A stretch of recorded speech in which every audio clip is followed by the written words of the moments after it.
pada junjungan Nabi Muhammad Sallallahu Alaihi Wasallam yang saatnya kita tunggu-tunggu di yaumul kiamah. Ibu dan bapak yang saya hormati, mohon izin saya di sini sebagai pembawa acara untuk membacakan susunan acara pada hari ini. Acara yang pertama adalah pembukaan. Acara yang kedua adalah sambutan perwakilan dari ibu kepala sekolah. Acara yang ketiga adalah diseminasi dari calon guru penggerak. Acara selanjutnya adalah sosialisasi kegiatan manasik haji bersama guru agama. Acara yang selanjutnya adalah sosialisasi persiapan perayaan Hari Kemerdekaan oleh Pak Gilang. Dan acara yang terakhir adalah penutup. Ibu dan Bapak yang berbahagia, sebelum memulai acara pada hari ini, marilah kita buka acara pada hari ini dengan membaca bismillah bersama-sama. Bismillahirrahmanirrahim. Terima kasih. Semoga dengan membaca bismillah tadi, acara pada hari ini dapat berjalan dengan lancar. Amin. Acara yang selanjutnya adalah sambutan perwakilan Ibu Kepala SDN nomor 19 Abaki. Karena beliau sedang berkegiatan, maka akan diwakilkan oleh Bapak Ketua Kurikulum. Kepada yang terhormat Bapak Andi Apiansah Setiadi SPD, kami persilahkan.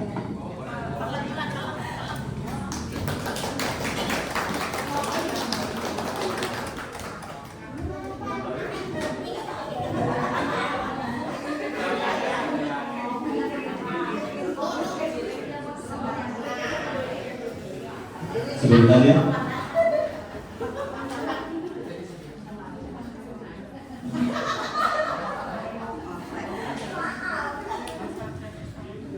Bismillahirrahmanirrahim. Assalamualaikum warahmatullahi wabarakatuh. Alhamdulillah, alhamdulillah. Terima kasih Ibu dan Bapak yang sudah menyempatkan waktunya untuk hadir pada hari ini. Puji dan syukur kita panjatkan kehadirat Allah Subhanahu wa taala atas berkat rahmat dan hidayahnya. Kita dapat berkumpul di ruangan ini pada keadaan yang insyaallah sehat walafiat, di keadaan cuaca yang panas terik belakangan ini. Mudah-mudahan kita juga akan selalu berada dalam lindungan Allah Subhanahu wa taala. Salawat serta salam kiranya tercurah limpah pada junjungan kita Nabi besar Muhammad sallallahu alaihi wasallam yang syafaatnya kita tunggu di yaumul akhir nanti. Ibu dan Bapak, sebelumnya saya ingin menyampaikan permohonan maaf dari Ibu Kepala Sekolah karena tidak bisa menghadiri kegiatan hari ini. Sebenarnya beliau sangat ingin sekali menghadiri kegiatan hari ini karena tema yang diangkat oleh para CGP ini sangat menarik dan mungkin bisa kita implementasikan juga di sekolah. Jadi sekali lagi saya memohonkan permintaan maaf dari Ibu Kepala Sekolah karena kegiatan dari Dinas Pendidikan pun tidak bisa diwakilkan karena itu berkenan tentang karir ya kalau nggak salah dan sekolah. Itu permintaan maaf dari Ibu Kepala Sekolah yang pertama. Dan yang kedua, saya mengucapkan selamat juga kepada 5 orang guru calon guru penggerak angkatan 11. Setelah kemarin ada 2 orang yang angkatan 10, sekarang ada 5 orang yang angkatan 11. Alhamdulillah sudah 7 orang guru penggerak di Bakti. Calon ya, tapi nggak mau mudah-mudahan lulus. Mudah-mudahan akan menginspirasi Ibu dan Bapak juga untuk mengikuti, khususnya saya juga mengikuti CGP. Mudah-mudahan supaya nanti akan lebih banyak lagi guru-guru penggerak yang ada di Bakti.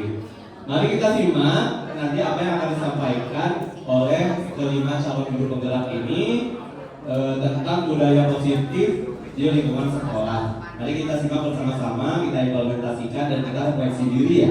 Apakah kita sudah menanamkan budaya positif di sekolah atau belum? Jadi juga Bapak katanya jangan terlalu panjang. Jadi selamat menikmati, selamat menikmati juga kan?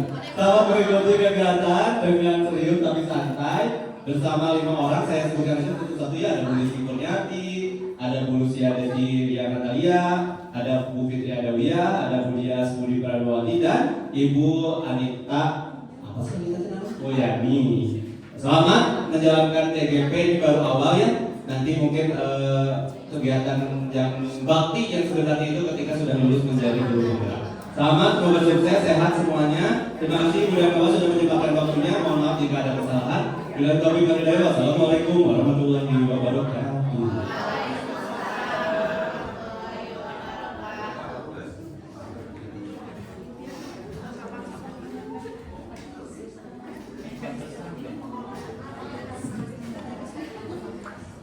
Terima kasih kepada Bapak Andi yang sudah memberikan sambutannya mewakili Ibu Kepala Bagi yang sini salah mengenalkannya di sini. Nah, acara yang selanjutnya yaitu Bapak Desiminasi dari rekan calon gubernur. Sebelumnya mohon izin untuk menginformasikan Ibu Bapak, jadi kami ini mendapatkan tugas untuk membuat aksi nyata terkait materi budaya positif yang sudah kami laksanakan. Nah, kami memerlukan dokumentasinya, maka dari itu mohon izin Bapak Ibu di sini sekarang untuk mengikutinya. Mewakili teman-teman, kami mengucapkan terima kasih sebanyak-banyaknya atas dukungannya dan mohon izin menyampaikan juga bahwa nanti ketika sekarang Ibu Bapak mengikuti acara pada hari ini, kemarin sudah berdiskusi dengan Ibu Kepala Sekolah bahwa nanti akan diterbitkan sertifikat. Jadi nanti ini sebagai praktik baik kita bersama. Nah, sebelum dilanjut ke materi berikutnya, SBD dulu ya Ibu Bapak. Mungkin kalau Bapak Ibu guru kelas 1 sudah biasa ya. Dan ding ding ding, dung dung dung. Bisa Ibu Bapak? Bisa. Aha-ahanya saya lagi. Aha. Oke, kita mulai ya. 1, 2, 3, oh Bu Ella nanti yang Oke, 1, 2, 3. Dang dang dang, ding ding ding, dung dung dung. Aha-aha. Dulu Ibu, nanti Bu Ella nanti dang dang dang, Ding ding ding, dum dum dum.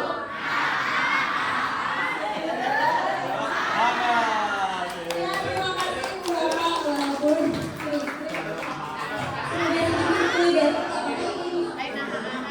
Oke Bu Bapak, mari kita lanjut ke materi selanjutnya.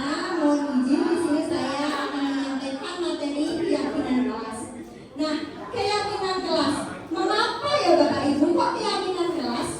Tidak peraturan kelas saja. Nah, mari kita coba jawab 2 pertanyaan yang ada di depan. Mengapa kita memiliki peraturan tentang penggunaan helm pada saat mengendarai kendaraan roda 2 atau motor? Kenapa Ibu Bapak coba? Melindungi kepala. Melindungi kepala, keselamatan, Keselamatan. apa lagi? Peraturan, mentaati peraturan, apa lagi? Biar gak ditilang, ya Umi, apa lagi ada?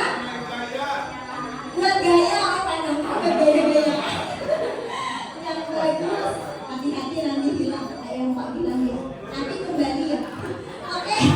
Apa sih? Saya simpulkan ya.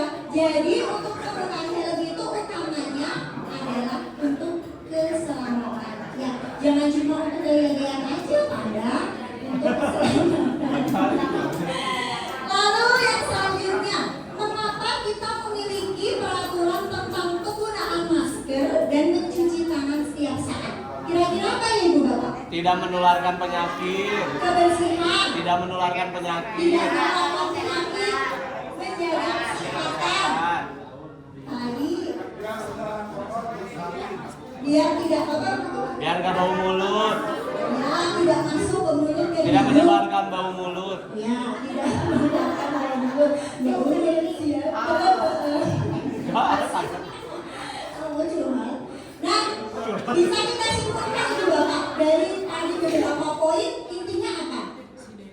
Untuk Mencegah, menjaga keterkaitan. Nah, jadi dari 2 pertanyaan ini itu ada nilai-nilai yang tadi sudah dulu saya jelaskan dan banyak sekali tadi nilainya. Di sini ada nilai keselamatan dan nilai kesehatan. Nah, di sini. Nah, nilai-nilai keselamatan atau nilai-nilai kesehatan itu yang disebut sebagai suatu keyakinan. Jadi mungkin selama ini kita itu membuat sebuah peraturan gitu aja. Memang wajib mentaati peraturan itu. Yang sebetulnya anak-anak itu belum tentu paham peraturannya itu apa sih. Kalau nggak dia juga nggak paham. Nah, maka kita sederhanakan menjadi keyakinan.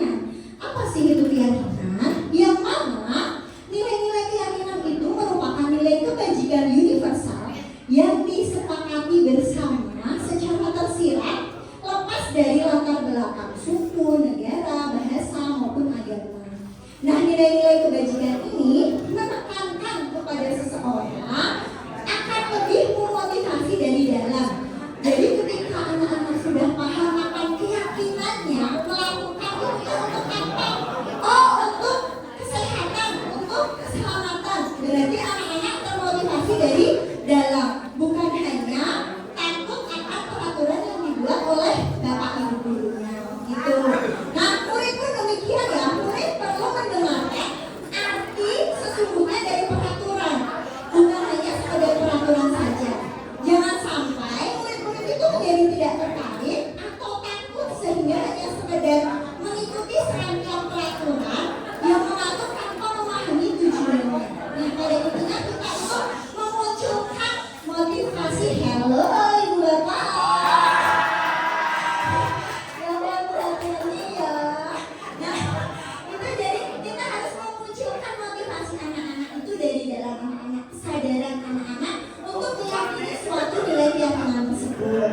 Lanjut. Nah, ini keyakinan kelas adalah salah satu disiplin positif yang dapat diterapkan di sekolah untuk membangun budaya positif. Nah, coba ibu bapak, apakah sudah ada di sini yang sudah membuat keyakinan di kelas masing-masing? Ada ibu bapak? Belum ya bu ya? Nah, mungkin nanti bisa dicoba ya bu ya, yang membuat keyakinan kelas di kelasnya masing-masing. Nah, apa sih pentingnya keyakinan kelas atau sekolah itu? Sangat penting ya ibu bapak, sebagai fondasi dan arah tujuan sebagai sekolah yang menjadi landasan untuk memecahkan konflik atau permasalahan yang ada di kelas maupun sekolah.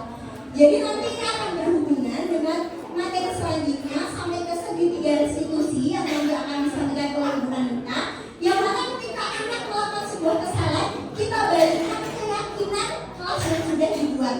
Nah, jadi insya Allah bermanfaat. Nah, ini pembentukan keyakinan kelas.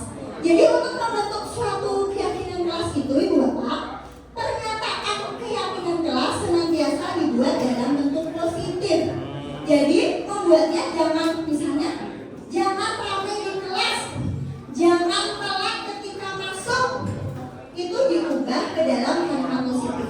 Coba ibu bapak, misalnya keyakinan kelasnya mau membuatnya jangan telat masuk kelas, diubah ke kalimat positif apa ibu bapak? Masuk tepat waktu.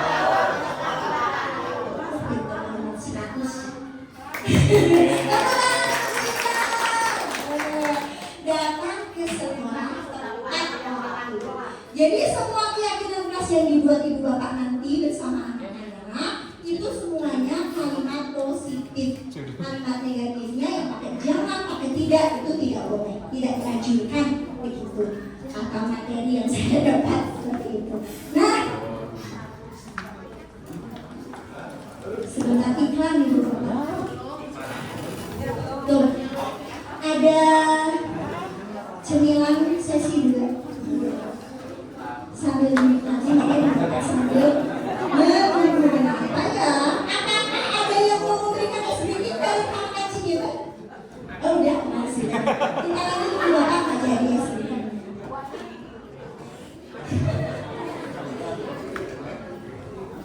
Nah, yang kedua, keyakinan kelas sebenarnya tidak terlalu banyak. Jadi nggak usah banyak-banyak. Kalau cuma nggak dilakukan, yang penting singkat, padat dan jelas dan dilaksanakan oleh warga kelas, sehingga mudah dipahami kalau tidak terlalu banyak itu. Lalu keyakinan kelas sebaiknya sesuatu yang dapat diterapkan di lingkungan sekolah tersebut. Jadi yang benar-benar bisa dilakukan anak dan gurunya atau warga sekolahnya. Lalu semua warga kelas sebenarnya itu berkontribusi dalam pembuatan keyakinan kelas. Nanti akan saya jelaskan lebih lanjut. Terakhir, bersedia meninjau kembali keyakinan kelas dari waktu ke waktu. Jadi jangan baru anak-anaknya, wah saya ini misalnya baru CGP buat nanti gak ditinjau, yang penting ada buat tugas kita ya bukan. Jadi harus ditinjau setiap waktu.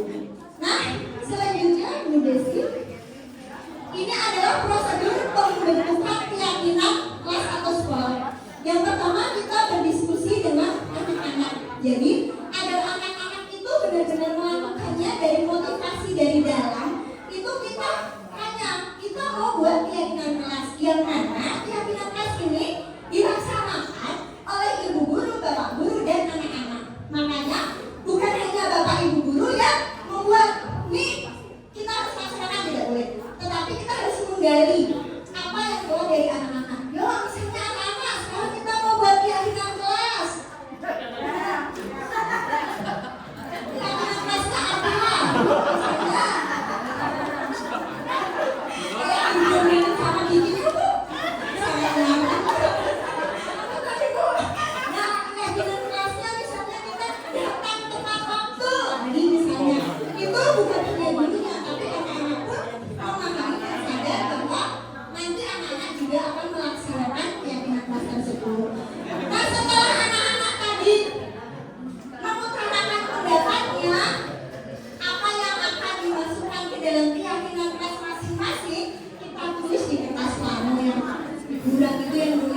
untuk merubah kalimat negatif menjadi kalimat positif. Tuh. Lalu, nah ini ya selanjutnya ya Ibu, menyusun kaitan kelas yang udah banyak ditulis tadi di kertas paper tadi, mengganti dalam bentuk kalimat positif. Ini contohnya, jangan berlari di kelas. Nah kita ganti berjalanlah di kelas. Nah intinya cuma seperti itu Ibu Bapak. Nanti Bu Desi, terima kasih. Nah setelah itu tinjau kembali daftar curah pendapat semua tadi anak-anak dan gurunya yang sudah dicatat untuk menemukan nilai kebajikan apa yang ada dalam curah pendapat tadi. Misalnya ada banyak nih yang didapat, dengarkan guru, berbicara dengan sopan, datanglah tepat waktu. Nah itu kan berada dalam satu payung Ibu Bapak, yakni keyakinan untuk saling menghormati. Jadi nanti nggak usah banyak banget ditulis datang-datang dora-dora, satu keyakinan aja. Misalnya saling menghormati. Oh saling menghormati itu berarti terdiri dari apa? Ya terdiri dari mendengarkan guru ketika berbicara, misalnya menyimak teman yang sedang berbicara di depan, misalnya seperti itu. Nah keyakinan itu tadi yang contohnya saling menghormati atau nilai kebajikan yang hormat yang tadi udah disampaikan dulu sih, itu kita masukkan dalam keyakinan kelas yang sudah disepakati bersama. Nah setelah itu meninjau ulang keyakinan yang udah dipersimpel tadi, misalnya saling menghargai, misalnya datang tepat waktu, misalnya apa. Tapi jangan banyak-banyak ya Bu Bapak. Nah biasanya keyakinan kelas itu yang bagus berkisar 3-7 prinsip keyakinan saja, biar mudah diingat dan dilaksanakan oleh anak-anak maupun bapak dan ibu. Itu yang terpentingnya dilaksanakan Ibu Bapak, bukan bentuknya, bukan tempatnya. Nah setelah membuat semua keyakinan kelas itu, anak-anak tahu dulu menggunakan tanda tangan, mau tanda tangan atau mau cap jari, cap bener jari, jari, ya boleh, mangga, biar semakin kuat. Nah dan jangan lupa diletakkan di dinding kelas yang mudah dilihat, agar ketika anak-anak melakukan sebuah kesalahan kita ingatkan kembali, oh anak-anak kita sudah membuat keyakinan kelas yang ada di samping dinding anak-anak. Anak-anak sudah menyepakatinya, sudah tanda tangan misalnya, maka ingatkan kembali, tidak boleh melanggar keyakinan kelas yang sudah dibuat bersama-sama. Nah ini contoh keyakinan kelas ya Bu Bapak. Misalnya saya ambil yang keyakinan kelas 5, selalu bersikap positif. Bersikap positif tuh banyak ya Bu Bapak. Misalnya tidak ngobrol, itu juga positif. Tidak makan di dalam kelas, itu juga positif. Terus senantiasa menjadi diri terbaik. Misalnya senantiasa menjadi diri terbaik itu aktif dalam pembelajaran, mau maju ketika presentasi, tanpa disuruh, aktif dalam pembelajaran, percaya dan menghormati orang lain. Nah, harus menghormati ketika temannya berbicara ataupun gurunya berbicara, misalnya gitu. Berkomitmen terhadap setiap tugas, menyelesaikan tugas secara tepat waktu atau mengumpulkan PR secara tepat waktu. Dan yang terakhir senantiasa membantu dalam segala hal, membantu gurunya, membantu sesama temannya. Dan ini mah cuma contoh ya Bu Bapak. Mudah-mudahan nanti Ibu dan Bapak, kami semua mau mempraktekkan di kelasnya masing-masing ya, untuk membuat keyakinan kelas sesuai dengan apa yang diinginkan peserta didik. Jadi nggak hanya gurunya yang ingin dikting itu membuat sudah jadi, tetapi hasil dari curah pendapat berdiskusi bersama dengan anak-anak. Begitu Ibu Bapak. Mungkin ada yang ingin ditanyakan nanti ditanya jawab nanti. Yang mewajibkan kita dengan sekeras-kerasnya, tetapi itu sama saja. Sebab jikalau kita tidak cakap melakukan self disiplin, maka penguasa lain yang akan mendisiplinkan kita.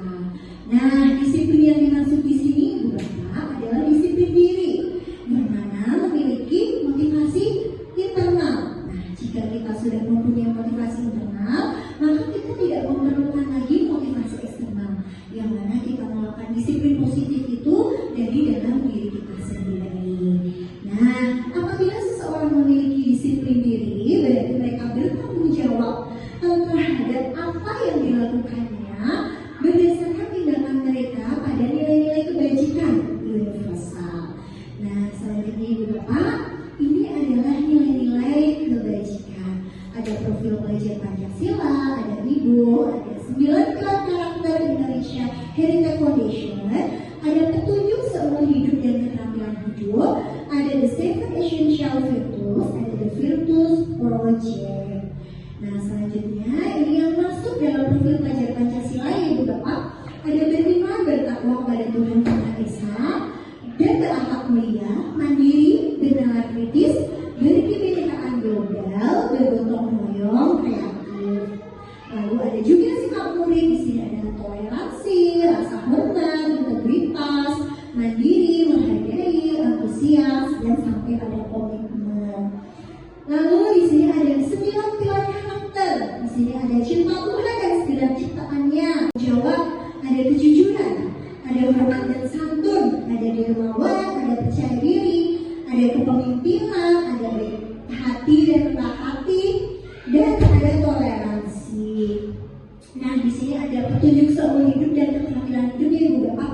Karena banyak sekali di sini, hanya akan saya bacakan beberapa aja ya Ibu Bapak. Nah, di sini contohnya ada dapat dipercaya, ada lurus hati, ada pendengar yang aktif, tidak merendahkan orang lain, memberikan yang terbaik dari diri kita. Nah, ini the 7 essential virtues, ada empati, surah hati, kontrol diri, rasa hormat, kebaikan, toleransi, dan keadilan. Nah, ini juga the virtues project-nya ya Ibu Bapak, ada keberanian, kebahagiaan, kesantunan, keadilan, keteraturan, dan sebagainya. Nanti insya Allah materi ini akan kami share ya Ibu Bapak, jadi Ibu Bapak bisa membaca kembali.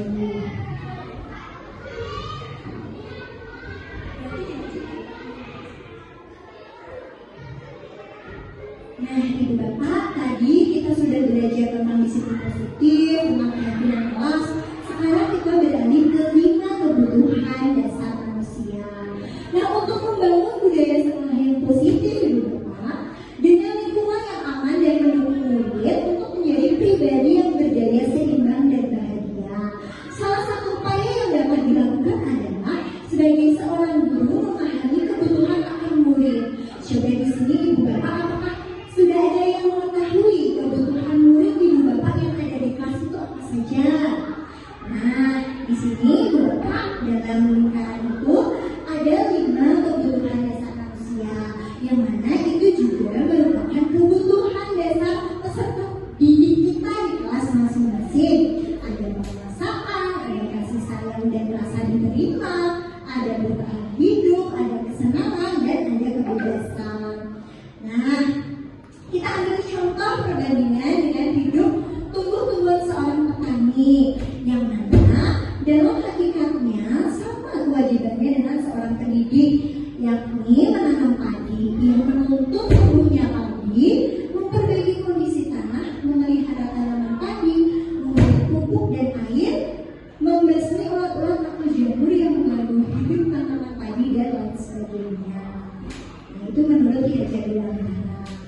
Lalu Ibu Bapak, nah ketika guru memahami kebutuhan apa yang mendasari perilaku murid dan guru berusaha untuk menuntun dan mendukung murid dalam memenuhi kebutuhan secara positif, maka pada hakikatnya guru tersebut ibaratkan seorang petani yang berusaha memahami kebutuhan peserta didik agar tumbuh secara optimal.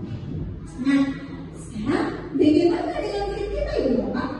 Ketika 5 kebutuhan dasar telah terpenuhi, maka sesungguhnya anak-anak kita itu bisa tumbuh seimbang dan bahagia, tentunya sesuai dengan kodrat anak masing-masing. Nah, ini tadi yang sudah saya jelaskan di awal ya Ibu Bapak.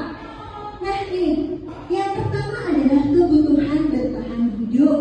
Nah, kebutuhan ini bersifat fisiologis, yang mana untuk bertahan hidup itu misalnya kesehatan, rumah, makanan, kebutuhan biologis,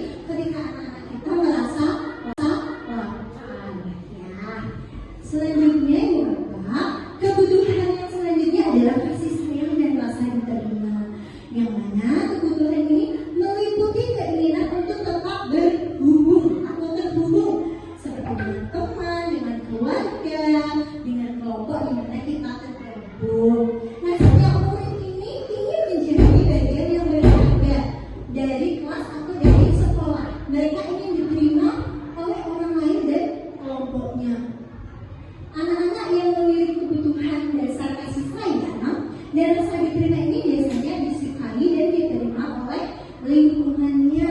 Mereka juga akrab dengan orang tuanya. Biasanya mereka belajar karena suka pada gurunya.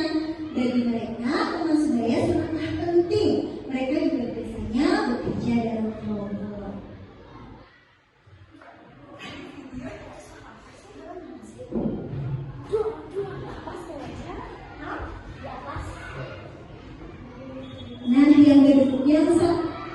Yang selanjutnya adalah kebebasan atau kebutuhan ternak akan pilihan. Kebutuhan untuk tadi juga ada awal tapi tiba kepala sekolah yang selanjutnya adalah kebebasan kebutuhan akan pilihan. Kebutuhan untuk bebas adalah kebutuhan akan kemandirian. Mereka mampu mengendalikan arah hidupnya sendiri. Murid harus diberikan kesempatan untuk memiliki pilihan atau bertanggung jawab atas pilihannya sendiri. Nah, kebebasan bukan berarti membiarkan apa saja yang mereka mau, tetapi di sini kita memberikan kesempatan untuk membuat pilihan, untuk menyuarakan pendapatnya dengan percaya diri, lalu untuk memberikan kesempatan untuk mencoba hal-hal baru. Nah, anak-anak dengan keputusan kebebasan, anak-anak dengan kebutuhan kebebasan yang tinggi menginginkan pilihan. Mereka perlu banyak bergerak, suka mencoba-coba, tidak terlalu terpengaruh orang lain dan suka mencoba hal yang baru. Dan selanjutnya adalah kebutuhan kesenangan. Kebutuhan akan kesenangan adalah kebutuhan mencari kesenangan bermain. Bayangkan hidup tanpa kenikmatan apapun betapa menyedihkan ya ibu bapak. Nah, Glazer menghubungkan kebutuhan akan kesenangan dalam belajar, yaitu di mana anak-anak dengan kebutuhan dasar kesenangan yang tinggi biasanya bisa menikmati apa yang dilakukan. Mereka juga bisa berkonsentrasi tinggi saat mengerjakan sesuatu yang disukainya. Ini penguasaan. Kebutuhan ini berhubungan dengan kekuatan untuk mencapai sesuatu menjadi kompeten, menjadi terampil, diakui atas pencapaiannya. Lalu anak-anak yang memiliki kebutuhan dasar akan penguasaan yang tinggi biasanya juga ingin menjadi pemimpin. Kira-kira alasan Doni untuk melakukan hal tersebut terkait kebutuhan dasar tadi apa? Nah, sekarang kita analisis bersama.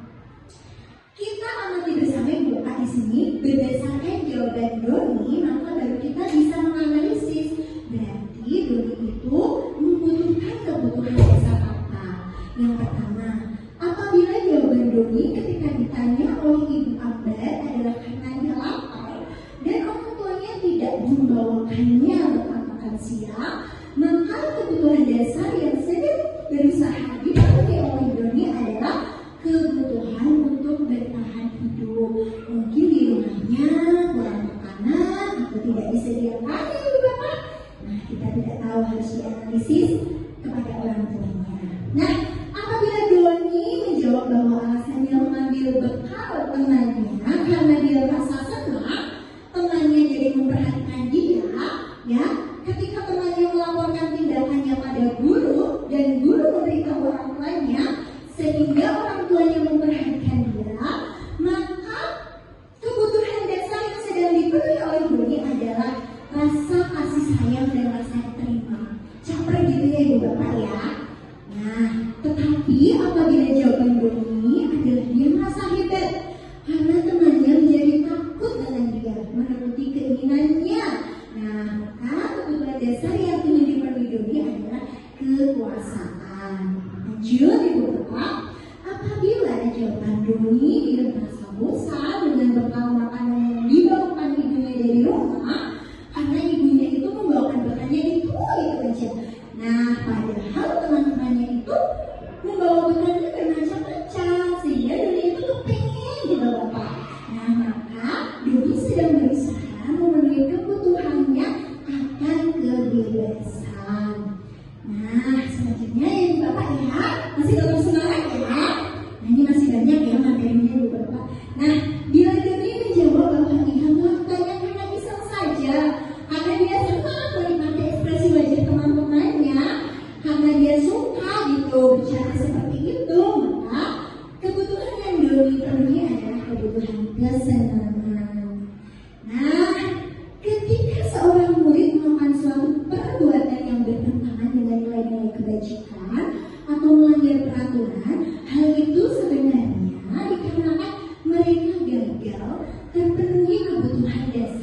mereka. Maka guru harus mencari tahu alasan apa yang mendasari tindakan murid kita melakukan hal tersebut. Jadi kita jangan terus mengajak anak itu bandel banget sih, suka ngangguin teman terus sih, suka minta jajanan teman-temannya. Nah, kita harus menganalisis ya Bapak. Kita harus mendalami sebenarnya kebutuhan dasar apa yang sedang dicari atau berusaha dipenuhi oleh anak didik kita. Nah, selesai untuk materi yang kebutuhan dasar. Sekarang kita lanjut ke materi 5 posisi kontrol guru. Nah, posisi kontrol guru ini ada penghukum, pembuat rasa bersalah, teman, pemantau, dan manajer. Nah, sekarang kita analisis bersama-sama ya Bu Bapak. Kalau guru dalam tipe penghukum itu seperti apa? Nanti kita bisa lihat posisi kita itu sudah berada di tahapan yang mana sih antara 5 posisi kontrol guru tadi. Nah, yang pertama, jika saya percaya hanya ada satu cara pembelajaran agar berhasil, yaitu dengan cara dia. Nah, sebaiknya kita sebagai guru tidak lagi melakukan posisi kontrol sebagai penghukum. Lalu, pembuat rasa bersalah. Nah, dalam posisi ini biasanya guru akan bersuara lebih lembut dari yang tadi penghukum. Nah, pembuat rasa bersalah ini biasanya akan menggunakan keheningan yang membuat orang lain merasa tidak nyaman, bersalah atau rendah diri. Misalnya, orang tersebut atau guru tersebut akan berkata demikian, "Ibu sangat kecewa sekali loh Nak dengan kamu. Lalu, berapa kali sih Nak Bapak harus memberitahu kamu? Kan Bapak udah bilang berkali-kali dengan kamu. Lalu, gimana coba kalau orang tua kamu tahu kamu berbuat seperti ini?" Seperti itu. Jadi kayak merasa bahwa murid itu memiliki penilaian yang buruk tentang diri mereka, karena seperti mendengar bahwa gurunya kecewa atau orang tuanya juga kecewa. Nah, murid merasa tidak berharga dengan hal tersebut. Dia merasa telah mengecewakan orang-orang yang disayanginya. Nah, ini posisi guru kontrol sebagai teman. Yang mana pada posisi ini guru tidak akan menyakiti murid, namun akan tetap berupaya mengontrol murid melalui persuasi. Yang mana posisi teman pada guru ini bisa menjadi posisi negatif dan sisi positif. Sisi positifnya, hubungan baik akan terjadi antara guru dan murid. Sedangkan sisi negatifnya, guru di posisi teman menggunakan hubungan baik dan humor untuk mempengaruhi seseorang. Yang mana mereka akan selalu berkata, "Ayolah bantu demi Bapak ya. Ayo ingat bantuan Bapak selama ini. Ya sudah, kalian tidak apa-apa. Nanti Ibu bantu bereskan ya." Sehingga dalam posisi teman ini, anak-anak hal negatif yang tadi kita terima dari posisi kontrol teman, bila suatu saat guru itu tidak bisa membantu murid, murid akan berkata atau kecewa. "Saya pikir Ibu atau Bapak itu anak saya, tapi ternyata Ibu atau Bapak tidak bisa membantu saya." Nah, misalnya seperti itu. Murid merasa dikecewakan, tidak mau lagi berusaha. Nah, hal lain yang mungkin timbul, murid hanya akan berpindah untuk guru tertentu yang dianggap oleh murid sebagai temannya. Nah, sedangkan guru yang tidak dianggap murid sebagai temannya, dia cenderung tidak akan menuruti apa kata guru tersebut. Nah, lanjut. Ini adalah posisi guru sebagai pemantau. Memantau yaitu berarti mengawasi.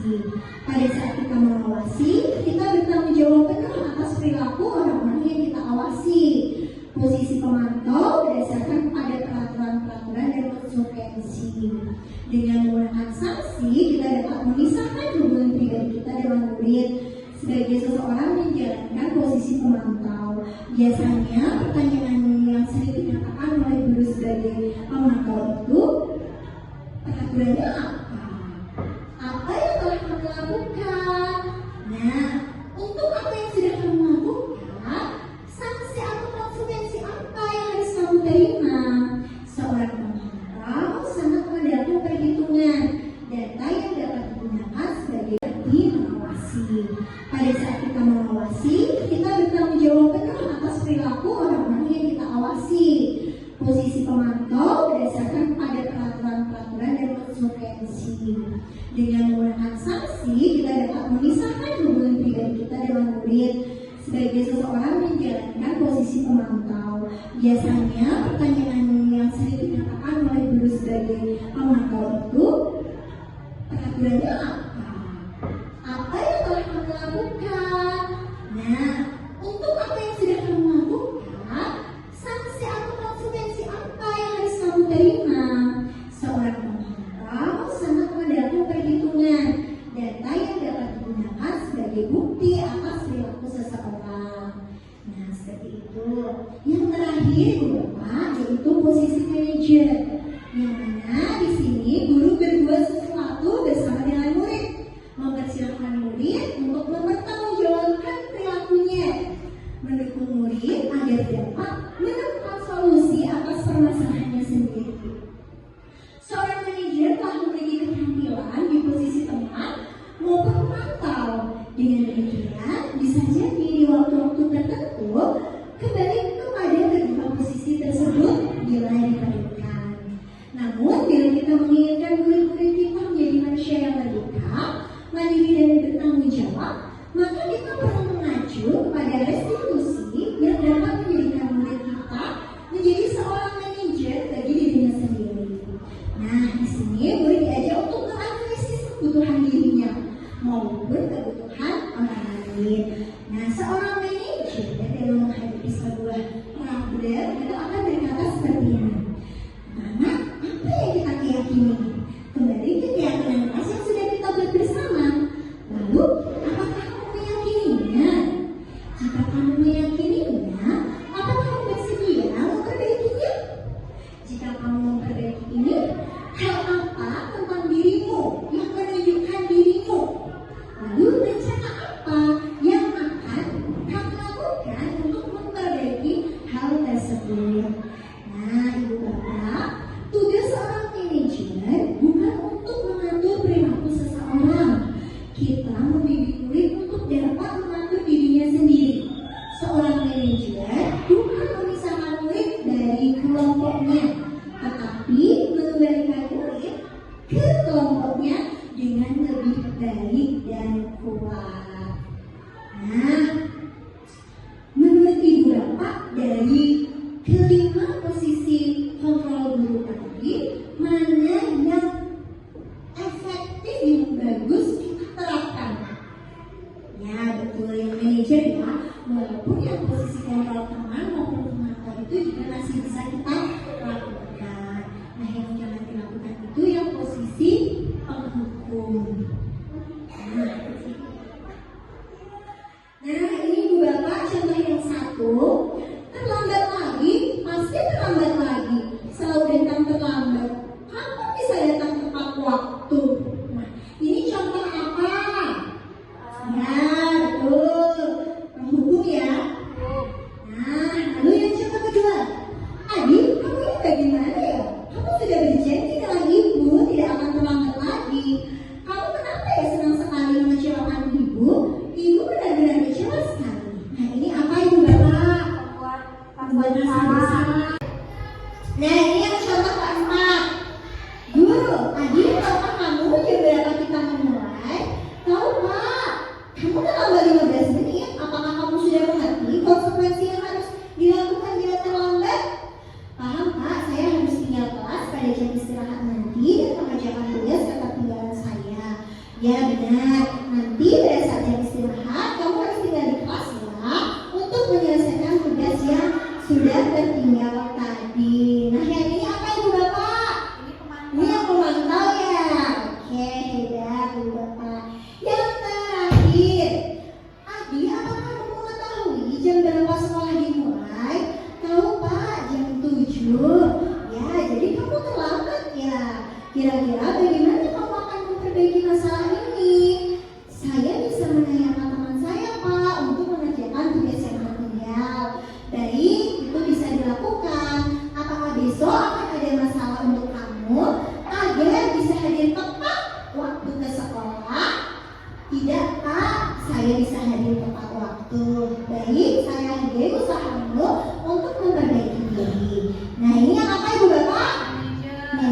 belajar.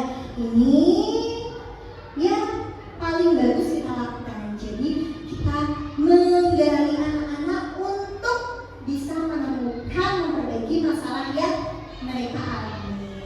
Nah, mari kita refleksikan bersama Ibu Bapak, dimanakah posisi kontrol kita sebagai seorang guru? Ya, coba fase A ada di kontrol apa? Teman. Fase B pemantau. Oke, fase C manajer. Benar ya Ibu Bapak? Ya, semoga kita bisa istiqomah melakukan posisi kontrol manajer. Baik Ibu Bapak, untuk materi terakhir ada segitiga restitusi, yang mana dari materi awal sampai akhir ini semua berkesinambungan atau berurutan. Jadi harus kita lakukan secara berurutan. Nah, ini segitiga restitusi. Apa sih segitiga restitusi itu? Yaitu suatu proses dialog yang dijalankan guru atau orang tua yang menghasilkan anak-anak yang mandiri dan bertanggung jawab. Ini urutan langkah dari segitiga restitusi, yaitu menstabilkan identitas, itu yang pertama. Yang kedua adalah validasi tindakan yang salah. Yang ketiga adalah menanyakan keyakinan. Nah, ini langkahnya untuk menstabilkan identitas, bahwa kita bisa mengatakan kepada murid kita bahwa kita semua itu akan melakukan hal yang terbaik yang bisa kita lakukan. Semua orang pernah kok melakukan kesalahan, misalnya seperti itu. Nah, lalu validasi tindakan yang salah. Semua orang pernah melakukan kesalahan, karena semua perilaku yang kesalahan yang mereka lakukan itu pasti ada alasannya. Dan yang terakhir, menanyakan keyakinan bahwa kita semua ini memiliki motivasi internal untuk melaksanakan keyakinan kita. Nah, ini ya Ibu Bapak ya, untuk segitiga restitusi, mulai dari menstabilkan identitas, validasi tindakan yang salah, dan menanyakan keyakinan. Ini untuk lebih lengkapnya ya Bapak Ibu, pada intinya menstabilkan identitas itu dengan kita berprinsip bahwa membuat kesalahan itu adalah bagian dari proses pembelajaran. Jadi tidak apa-apa anak melakukan kesalahan, jangan sampai anak-anak takut kepada kita. Kita harus bisa membimbing anak-anak untuk dia bisa menstabilkan dirinya, bisa tahu bahwa tidak apa-apa berbuat kesalahan, sebagai proses bagian dari pembelajaran. Nah, lalu berperan menggeser identitas murid dari identitas gagal ke identitas yang sukses. Dan jangan mengikuti murid yang sedang mengalami identitas gagal. Ketika anak melakukan kesalahan, kita tidak boleh langsung menjelas bahwa kamu itu salah, bla bla bla. Tidak, tapi kita harus menstabilkan identitas. Nah, seperti ajukan pertanyaan yang ada di saya, membuat kesalahan sesuatu yang wajar. Manusia itu tidak ada yang sempurna. Kita bisa memperbaiki masalah ini, dan saya tidak menanyakan kesalahannya. Kita jangan menanyakan, jangan fokus kesalahannya, tetapi fokus memperbaiki masalah. Oke, lalu ini validasi tindakan yang salah. Kita harus menerapkan prinsip ini, yang mana kita harus berupaya memenuhi suatu kebutuhan tertentu. Nah, di sini dulu harus bergeser dari pemikiran stimulus respon menjadi proaktif, mengenali dan mengakui kebutuhan murid yang dapat memperbaiki hubungan dengan murid. Lalu menyampaikan pertanyaan atau pernyataan dengan suara yang lembut, yang halus, tidak menghakimi atau memojokkan. Nah, ini contoh ajukan pernyataannya. Pasti kamu melakukan sesuatu ini karena ada alasannya ya nak? Misalnya seperti itu. Oh, kamu melakukannya karena mempertahankan sesuatu yang penting untukmu ya? Karena kamu mempertahankan harga dirimu ya? Misalnya seperti itu. Nah, lanjut. Ini adalah menanyakan keyakinan, yang mana teori kontrol menyatakan bahwa pada dasarnya kita termotivasi secara intrinsik saat perilaku telah divalidasi dan identitas sukses telah stabil. Maka murid telah siap menanyakan keyakinan dengan tindakan yang salah. Nah, ajuan pertanyaannya yang bisa kita tanyakan ketika ada masalah kepada murid itu misalnya, nah, keyakinan kelas apa yang sudah anak-anak langgar? Apakah ada keyakinan kelas yang sudah anak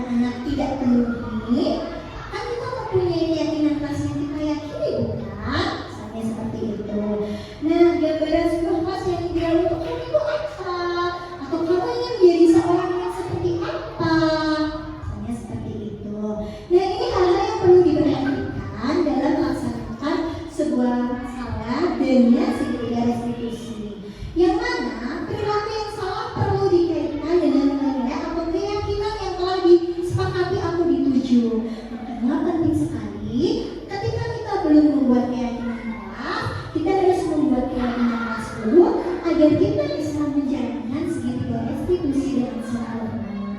Nah, yang kedua, kesediaan orang yang melakukan kesalahan untuk memperbaiki masalah. Lalu pemecahan masalah sebisa mungkin relevan atau memiliki hubungan dengan masalah yang ada. Yang keempat, perlu adanya suatu usaha perbaikan dari perbuatan yang dilakukan kesalahan oleh pihak tersebut. Nah, yang kelima, perlu dedikasikan waktu dari pihak yang berbuat kesalahan. Tanyakan kapan akan dimulai untuk memperbaiki masalah tersebut. Nah, itu tadi Ibu Bapak materi dari segitiga restitusi. Sekarang kita simak bersama contoh penerapan segitiga restitusi agar Ibu Bapak. Pertahankan harga diri itu sesuatu yang penting buat kamu. Untung kamu tidak bertindak lebih gegabah lagi, hanya membentak-bentak. Iya Pak. Untung saya masih bersabar dan hanya membentak saja. Sudah gemes padahal, saya pasti bela diri loh. Ya pasti ya, tapi kamu memilih untuk tetap bertahan dan bersabar. Kamu memilih untuk tidak berbuat lebih parah lagi kan? Iya. Nah, sekarang coba kita lihat lagi tindakan kamu yang bentak-bentak kita di kelas. Tindakan kamu itu kira-kira sesuai dengan keyakinan kelas atau prinsip kamu tidak? Enggak lah Pak. Sampai Pak jadi pemarah. Jadi keyakinan atau prinsip mana yang kurang sesuai dengan keinginan kamu? Ya, saya sebenarnya sangat menghargai orang lain. Mungkin saat itu saya menjadi emosi, jadi tidak membuat sikap itu. Kamu meyakini tidak? Menghargai orang lain itu penting buat kamu. Yakin lah Pak. Iya, setuju. Kita harus saling menghargai. Namun ada juga keyakinan yang kita sepakati yang perlu kita jalankan. Apabila kita sepakat, bukan? Ya, saya bisa proaktif mengajukan diri sendiri. Saya bisa jadi lebih bersabar, mengambil kebijakan untuk berpikir apa selanjutnya. Kira-kira kamu bersedia memperbaiki masalah ini tidak? Sedia Pak. Kalau kamu memperbaiki masalah ini, kamu akan menjadi orang seperti apa? Saya akan menjadi orang yang bertanggung jawab Pak. Dan senantiasa proaktif. Iya, menurut kamu bagaimana rasanya menjadi orang seperti itu? Dan nyaman lah, bangga bisa bersabar dan mengambil. Baiklah kalau begitu. Yuk kita pikirkan bagaimana memperbaiki masalah ini.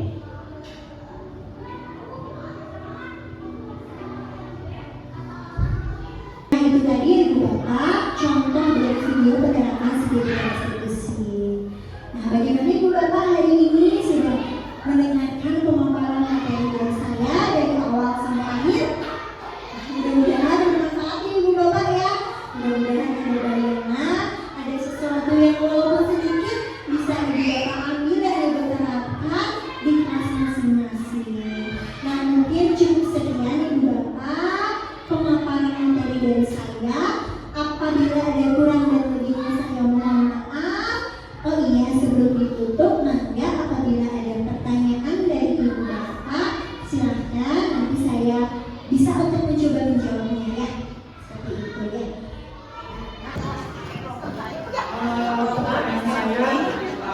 Jadi kan tadi ada yang namanya keyakinan kelas ya. Nah itu saya itu belum sampai ke sana gitu ya. Nah apakah memang seharusnya peraturan kelas itu diganti dengan keyakinan kelas atau seperti apa atau bagaimana gitu? Atau masih boleh ada peraturan kelas? Terima kasih. Apakah peraturan itu sekarang diganti keyakinan atau enggak gitu ya? Mohon izin untuk menjawab berdasarkan materi yang telah saya pelajari dalam bergerak maupun kegiatan lokal yang sudah saya ikuti, bahwa memang dianjurkan untuk peraturan itu sekarang lebih disimpulkan lagi ke keyakinan. Kenapa? Kalau peraturan itu kan kayak yang lebih semua sudah ada di sini, diatur harus dilaksanakan. Yang mana sebenarnya tidak semua anak-anak atau peserta didik memahami isi dari peraturan tersebut. Jadi alangkah lebih baiknya dibuat keyakinan yang mana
Maka jika di dalam kelas kita harus berjalan saja ya, tidak usah lari-lari. Nah, kata tidak usah tadi kan tidak diajukan dalam membuat keyakinan ya, karena kalau membuat keyakinan itu harus menggunakan kata-kata positif.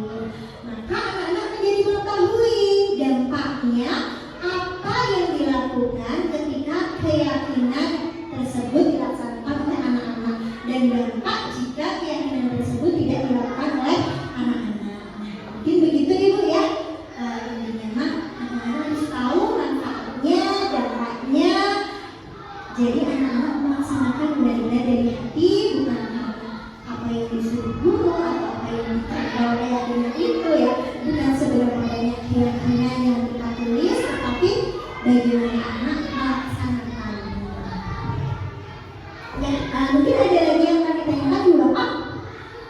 Jika tidak ada, terima kasih banyak Ibu dan Bapak sudah meluangkan waktunya untuk positif yang bisa kita lakukan bersama-sama, baik di kelas, di rumah maupun di lingkungan masyarakat. Karena sangat bagus sekali. Ya Ibu Bapak, mungkin hanya itu yang dapat kami sampaikan. Mohon maaf atas segala kekurangannya. Mohon izin sekali lagi karena ini tugas kami untuk mengirimkan aksi nyata yang video. Jadi saya repot saya minta ya, tapi tenang, nanti sertifikatnya akan dibuatkan. Sebagai saya